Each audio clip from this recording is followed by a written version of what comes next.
Mheshimiwa Naibu Spika, ninaomba kutoa hoja kwamba bunge lako tukufu sasa lipokee na kujadili hotuba ya Rais wa Jamhuri ya Muungano wa Tanzania Mheshimiwa Daktari Samia Suluhu Hassan aliyoitoa wakati wa kufungua rasmi bunge la 13 la Jamhuri ya Muungano wa Tanzania mnamo tarehe 14 Novemba 2025 hapa Dodoma. Mheshimiwa Naibu Spika, napenda nitumie nafasi hii kumpongeza tena Mheshimiwa Rais kwa ushindi wa kishindo alioupata katika uchaguzi mkuu kupitia Chama cha Mapinduzi. Aidha, ninawapongeza tena waheshimiwa wabunge wote mlioshinda katika majimbo yenu na wale walioshinda viti maalum pamoja na walioteuliwa kuwa wabunge katika bunge hili la 13. Mheshimiwa Naibu Spika, naomba nimpongeze Mheshimiwa Spika binafsi kwa kuchaguliwa kwa kura nyingi kuwa spika wa bunge letu.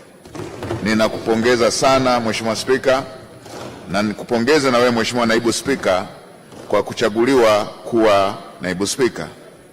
Napenda nitumie fursa hii kuwapongeza waheshimiwa wabunge waliochaguliwa kuwa wenye viti na makamu wenye viti wa kamati za kudumu za bunge, akiwemo Mheshimiwa Anne Kilango Malesela, mwenyekiti, na Mheshimiwa Christina Mdeme, makamu mwenyekiti wa kamati ya haki, maadili na madaraka ya bunge, Mheshimiwa Mashimba Ndaki, mwenyekiti, na Mheshimiwa Ali Omar King, makamu mwenyekiti wa kamati ya bajeti, Mheshimiwa Deodatus Mwanyika, mwenyekiti, na Mheshimiwa Mariam Mzuzuri, makamu mwenyekiti wa kamati ya viwanda, biashara, kilimo na mifugo, Mheshimiwa Dr. Damas Ndumbaro, mwenyekiti, na Mheshimiwa Edwin Swale, makamu mwenyekiti kamati ya utawala, katiba na sheria, Mheshimiwa Najma Muntazagiga, mwenyekiti, na Mheshimiwa Pasco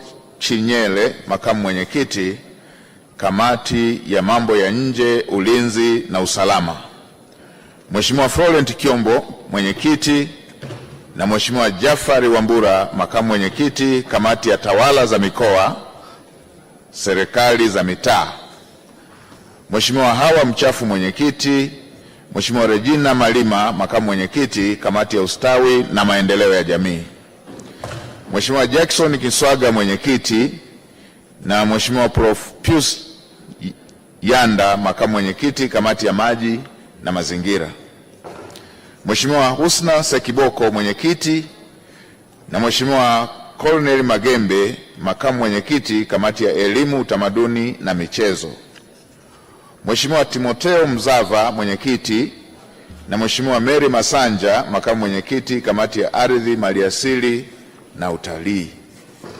Mheshimiwa Dr. Johannes Lukumai, mwenyekiti, na Mheshimiwa Zeana Hamidi, makamu mwenyekiti kamati ya afya na masuala ya ukimwi, Mheshimiwa Selemani Kakoso, mwenyekiti, na Mheshimiwa Abubakari Asenga, makamu mwenyekiti kamati ya miundombinu, Mheshimiwa Subira Mugalu, mwenyekiti, na Mheshimiwa Simon Songe, makamu mwenyekiti kamati ya nishati na madini, Mheshimiwa Cecilia Pareso, mwenyekiti, na Mheshimiwa Mfaume Zuberi, makamu mwenyekiti kamati ya sheria ndogo, Mheshimiwa Masanja Kadogosa, mwenyekiti, na Mheshimiwa Douglas Masaburi, makamu mwenyekiti kamati ya uwekezaji wa mitaji ya umma, Mheshimiwa Devota Minja, mwenyekiti, na Mheshimiwa Alfan Aesh, makamu mwenyekiti kamati ya hesabu za serikali, Mheshimiwa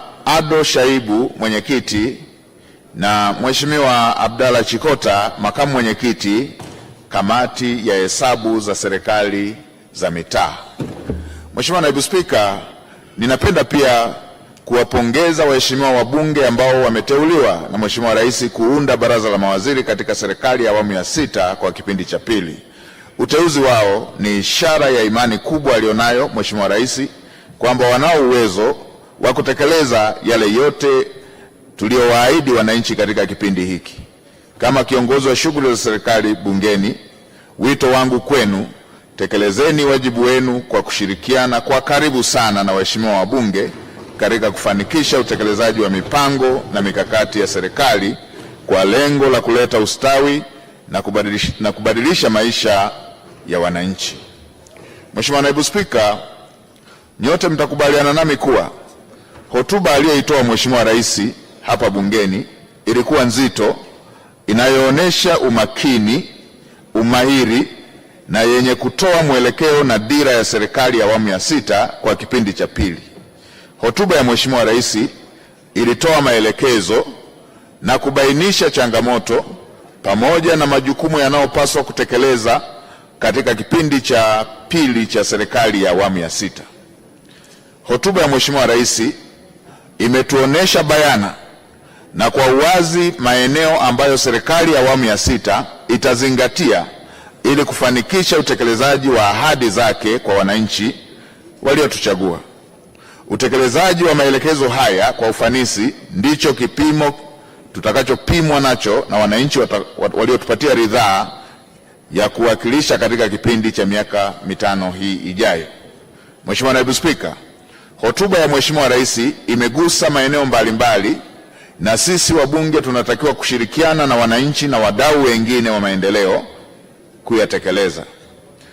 Kwa kutukumbusha, maeneo ya jumla aliyoyazungumzia Mheshimiwa Rais yalihusu uchaguzi mkuu, muungano, uchumi na uwezeshaji wa wananchi, kukuza sekta binafsi, wanawake, huduma za kijamii, afya na elimu, sekta za uzalishaji yani kilimo, mifugo, uvuvi, viwanda, madini, utalii na uwekezaji, sekta wezeshi yani nishati, ujenzi, uchukuzi, tehama, mazingira, habari, utamaduni na michezo.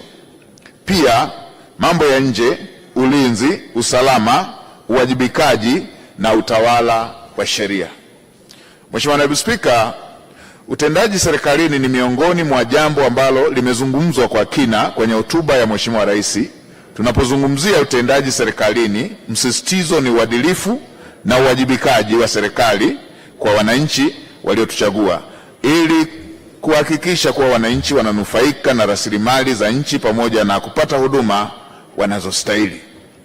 Serikali itawajibika na kuendelea na mageuzi ya sera zinazogusa moja kwa moja maslahi na ustawi wa maisha ya wananchi. Ninaomba nitumie fursa hii kusisitiza kuwa serikali haitavumilia watendaji au viongozi wanaotoa visingizio na wasiowajibika. Hulka ya utendaji wa kazi wa mazoea, ujanja na kutoa taarifa za michakato badala ya majawabu havitovumiliwa hata kidogo. Mheshimiwa Naibu Spika, kuhusu suala la marekebisho ya katiba ambalo ni mojawapo ya ahadi ya Chama cha Mapinduzi kupitia ibara ya 47 kifungu kidogo cha pili cha ilani ya uchaguzi ya CCM ya mwaka 2025, Mheshimiwa Rais alisisitiza kuwa serikali itafanyia kazi swala hili kwa kuanza na kuunda tume huru ya uchunguzi wa matukio ya uvunjifu wa amani yaliyotokea wakati na baada ya uchaguzi mkuu na kufuatiwa na kuunda tume ya usuluhishi na maelewano na kuanzisha mazungumzo ya maridhiano na upatanishi. Ninapenda kulitaarifu bunge lako tukufu kwamba serikali imejipanga kikamilifu kutekeleza vipaumbele vyote vilivyoainishwa. Serikali imeainisha maeneo mbalimbali ya utekelezaji na kupanga mpango kazi wa utekelezaji wa muda mfupi, muda wa kati na muda mrefu, na tayari utekelezaji wake umeshaanza kutekelezwa kwenye maeneo kadhaa. Hivi sasa serikali kupitia wizara za kisekta imeanza kutoa taarifa kwa umma kuhusu hatua mbalimbali za utekelezaji na zilizokamilika zinazohusiana na ahadi za Mheshimiwa Rais za siku 100 baada ya kuunda serikali ya awamu ya sita kwa kipindi cha pili. Nitumie fursa hii Mheshimiwa Naibu Spika kuwashukuru sana na kuwapongeza sana Watanzania wote kwa kuendelea kudumisha amani, utulivu na mshikamano wa kitaifa ambao ni tunu adhimu ya nchi yetu.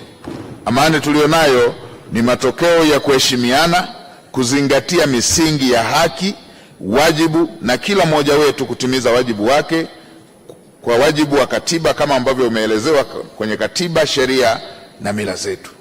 Ni muhimu tukaendelea kukumbushana kwamba haki na wajibu ni pande mbili za sarafu moja. Hakuna haki bila wajibu, na hivyo basi ni wajibu wa kila Mtanzania kulinda amani yetu kwa vitendo na kuheshimu sheria, kuvumiliana, kushiriki kikamilifu katika ujenzi wa taifa letu. Mheshimiwa Naibu Spika, ninawaomba waheshimiwa wabunge wote wa vyama vyote kutumia fursa hii adhimu kutoa michango yao itakayosaidia serikali katika utekelezaji wa mambo mbalimbali yaliyoainishwa katika hotuba ya Mheshimiwa Rais. Pamoja na ukweli kwamba tayari utekelezaji wa mambo mbalimbali umeshaanza, wito wangu kwenu ni kuwa hotuba hii ichochee mjadala utakaoibua mawazo mapya na mikakati mipya ya kutuwezesha kubadilisha maisha ya wananchi. Ninapenda kuwathibitishia waheshimiwa wabunge wote kwamba michango yenu itaheshimiwa, itathaminiwa na itafanyiwa kazi kikamilifu. Mheshimiwa Naibu Spika, kwa mara nyingine tena ninashukuru kwa fursa hii na ninaomba sasa kutoa hoja. Mheshimiwa Naibu Spika, naomba kutoa hoja.